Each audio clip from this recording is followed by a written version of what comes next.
You know what's wild? Most people will spend 3 weeks researching a $1,200 laptop, reading reviews, comparing prices, waiting for sales, but they'll drop $18 on DoorDash lunch without even thinking about it. And here's the kicker. That lunch habit, it's costing you way more than that laptop ever will. Look, I need you to think about the last big purchase you made. Maybe it was a TV, a phone, a computer, something over $500. Now think about how much time you spent deciding whether to buy it. You probably looked at reviews, compared models, maybe even put it in your cart and left it there for a few days to just think about it, right? Now, when's the last time you spent even 5 minutes deciding to order Uber Eats? Yeah, that's what I thought. My name's Peter, and I spend way too much time thinking about why we're so incredibly bad at managing our daily spending. If you're someone who saves money on big purchases, but somehow still ends up broke at the end of the month, make sure to hit the subscribe button and give this video a thumbs up if this helps you out. Because today we're going to break down something that most financial advice completely misses. Everyone tells you to stop buying lattes or skip the daily coffee, but nobody actually explains why these small purchases are so dangerous. And more importantly, nobody's showing you the actual math on how much these things are really costing you. Spoiler alert, it's way worse than you think. Here's the thing. We live in this bizarre financial paradox. We're simultaneously the most price-conscious generation ever and the most financially stressed. We've got apps that compare prices across 17 different stores. We use browser extensions that automatically find coupon codes. We'll drive across town to save $3 on gas. But according to a 2023 study by Bankrate, 78% of Americans are living paycheck to paycheck. 78%. And here's what's really interesting. That includes people making over $100,000 a year. So what's happening? How are we so good at finding deals, but so bad at actually keeping money? The answer is what I call financial blindness to small numbers, and it's absolutely destroying your ability to build wealth. Let me show you something that's going to blow your mind. Let's say you buy a $1,500 laptop. That's a big purchase, right? You feel it. It hurts a little bit when you click that confirm purchase button. But here's what most people don't realize. That one-time purchase of $1,500 is actually less than what the average American spends on food delivery in a single year. According to data from Morgan Stanley, the average person who uses food delivery apps spends about $162 per month on delivery. That's $1,994 per year on just delivery, not groceries, not dining out at actual restaurants, just having food brought to your door. Now, you might be thinking, okay, Peter, but I need to eat. I don't need a laptop. And you're right, but here's where it gets really interesting. That same $162 per month, if you cooked those meals at home, they'd cost you about $50 in groceries. So you're really spending an extra $112 per month just for the convenience of delivery. That's $1,344 per year in pure convenience spending. But wait, it gets worse. Because that laptop you agonized over, you're probably going to use it for 4, maybe 5 years. Let's say 4 to be conservative. That's $375 per year, or about $31 per month. Your food delivery habit is costing you over 3 times what your laptop costs on an annual basis. But which purchase did you stress over more? Look, this isn't about beating yourself up. This is about understanding how your brain works, because once you understand it, you can actually fix it. There's this concept in behavioral economics called pain of paying, and it's exactly what it sounds like. Every time you spend money, you experience a little bit of psychological pain. It's your brain's way of trying to protect your resources.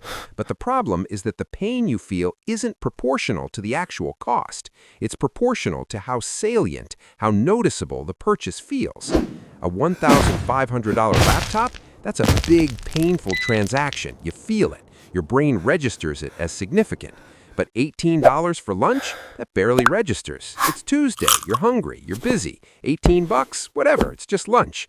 Except it's not just lunch. It's lunch today and yesterday, and it'll probably be lunch tomorrow too. But because each individual transaction is small, your brain never triggers that pain of paying response that would make you stop and think.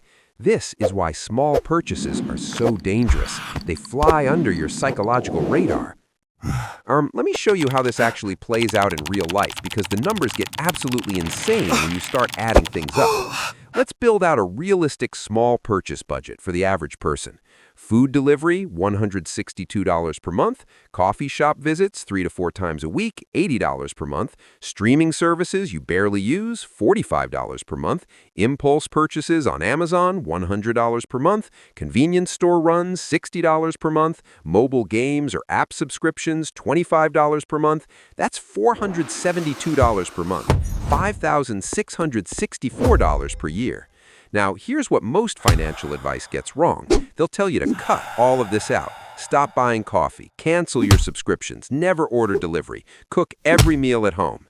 And you know what? You'll do it for like 2 weeks, hate your life, and then go right back to your old habits. That's not what I'm saying you should do. What I'm saying is you need to see these numbers for what they really are. Because here's the thing that nobody talks about. It's not about the money you're spending today. It's about the money you're not investing. The opportunity cost. This is where it gets really interesting, and honestly, this is the part that changed how I think about money. That $472 per month in small purchases, let's say you cut that in half. Not eliminate it, just cut it in half. Maybe you order delivery once a week instead of 3 times a week. Make coffee most days at home, but still get your fancy latte on Fridays. Cancel the streaming services you haven't used in months.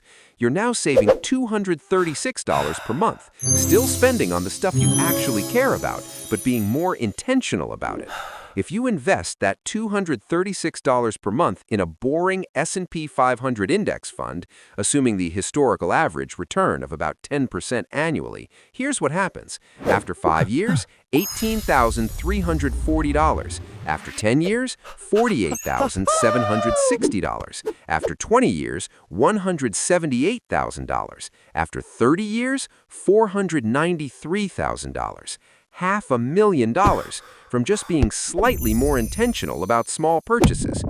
Now, you might be thinking, Peter, that's 30 years from now. I'm not going to stop enjoying my life for some hypothetical future money. And look, I get it, but here's what you're missing. We're not talking about depriving yourself. We're talking about making conscious choices instead of unconscious choices. The actual problem isn't that you're buying coffee or ordering dinner. The problem is that you don't even realize you're doing it. I want you to try something right now.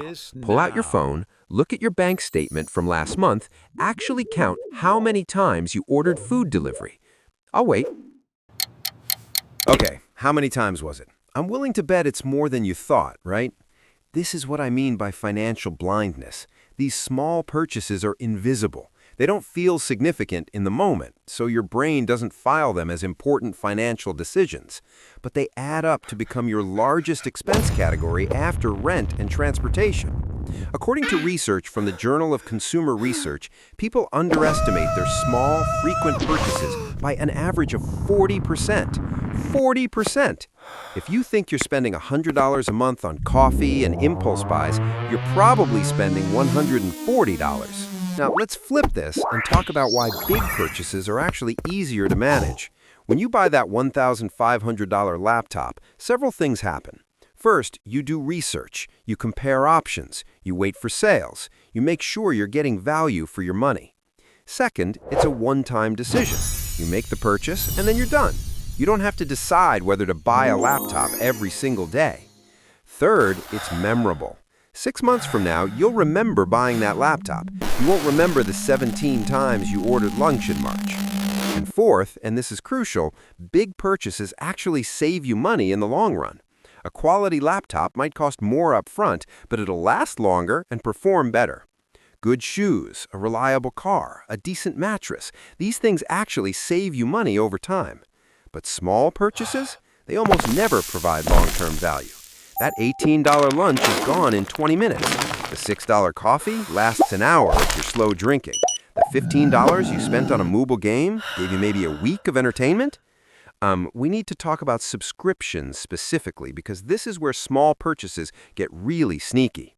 Here's what happens. A company offers you something for $9.99 per month. In your brain, that registers as basically $10. It's nothing, right? So you sign up. And then you forget about it. A study from West Monroe found that the average American is paying for 4.5 streaming services. But get this, they think they're only paying for 2.5. People literally don't know what they're subscribed to. And it's not just streaming. It's gym memberships you don't use, $50 a month, app subscriptions you forgot about, $5 to $15 each, Amazon subscribe and save items you don't need anymore, $30 a month, premium versions of free apps, $10 a month, cloud storage you can get for free, $3 a month. Each one seems insignificant, but I've seen people find $200 plus per month in subscriptions either they forgot or didn't realize they were still paying for. $200 a month. That's $2,400 that's just disappearing from your account automatically. Now, you might be thinking, okay, Peter, I get it. Small purchases add up. But what am I supposed to do about it? Great question. Let's get into the actual solution. Here's the thing, most budgeting advice gets wrong. It focuses on restriction instead of awareness. People tell you to set a budget, track every expense, categorize everything, and feel guilty when you go over. And you know what? That sucks. Nobody wants to live like that. That's why 80% of budgets fail within the first month. Instead, I want you to use what I call the conscious spending framework. It's 3 simple steps. Step 1, the audit. Just once, I need you to actually track everything you spend for 30 days. Not to judge yourself, not to restrict yourself, just to see where your money actually goes. Use your bank's transaction history, download it to a spreadsheet, categorize everything into big purchases over $100 and small purchases under $100. I promise you, this alone will change how you think about money because you'll see patterns you didn't know existed. Step 2, the decision. Look at all those small purchases and ask yourself one question for each category. Is this actually making my life better? Not could I live without, not is this technically necessary, just is this making my life better? Because here's the thing, some small purchases absolutely are worth it. If that $6 coffee is the highlight of your morning and genuinely improves your day, keep it, seriously. The goal isn't misery, the goal is intentionality. But if you're spending $80 a month on coffee and you don't even really like it that much, if you're ordering delivery because you're too lazy to cook, not because you're legitimately too busy, if you have 5 streaming services but only watch Netflix, those are easy cuts. You won't even miss them. Step 3, automate the alternative. This is the crucial part that everybody misses. Whatever money you save from cutting unconscious spending, you need to automatically into savings or investment before you can spend it on something else. Set up an automatic transfer. The day after you get paid, $200 or whatever amount you determine from step 2 goes straight into your investment account. You never see it, you can't spend it. What happens is incredible. Within 2 months, you won't even notice it's gone. Your spending will adjust to your new available money, but that investment account will just keep growing in the background. Look, I need to be real with you about something. The hardest part of this isn't the math. It's not the tracking. It's not even the cutting. It's changing how you think about small purchases. Right now, your brain categorizes a $15 purchase as basically free. It's so small that it doesn't count. It's a rounding error. It's nothing. But here's what I need you to understand. Every single time you make a small purchase, you're making a choice. You're choosing that thing over everything else you could do with that money.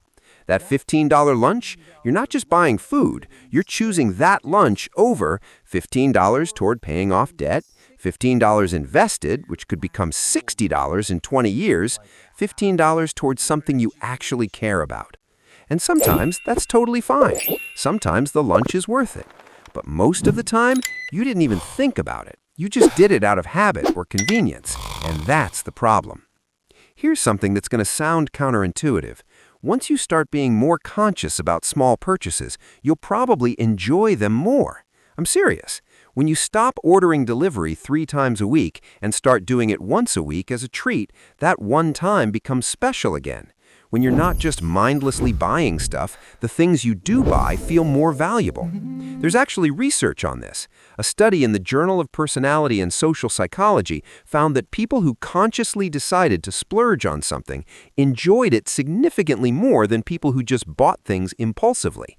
It's called savoring, and it only happens when you're paying attention. Look, here's the bottom line. You're not bad with money because you lack discipline. You're not financially struggling because you're irresponsible. You're in this situation because you've been sold a lie. The lie is that these small purchases don't matter, that you should be able to afford your daily coffee, that you deserve convenience, that you can't possibly be expected to track every little expense. And you know what? You do deserve convenience. You can afford some daily luxuries, but not at the expense of your financial future. The truth is this. Wealth isn't built by making one or two perfect decisions. It's built by making dozens of small, conscious choices every single day. And right now, you're making dozens of unconscious choices that are working against you. But here's the good news. Once you see it, you can't unsee it. Once you understand how these small purchases actually work, you can't go back to being unconscious about them. And that awareness, that's worth more than any amount of money. So, here's what I want you to do right now, like actually right now. Pull up your bank statement for the last 30 days. Count how many transactions were under $25. Just count them. Drop the number in the comments. No judgment, no shame, just awareness. Because I guarantee you it's more than you think. And once you see that number, you're going to start making different choices. If this video helped you understand why you can't seem to save money despite being good with money on big purchases, do me a favor and hit that subscribe button. I make videos every week breaking down the psychology and math of personal finance in ways that actually make sense. And if you want to go deeper on this, I'll link a video up here about how to actually build a savings habit that doesn't make you miserable.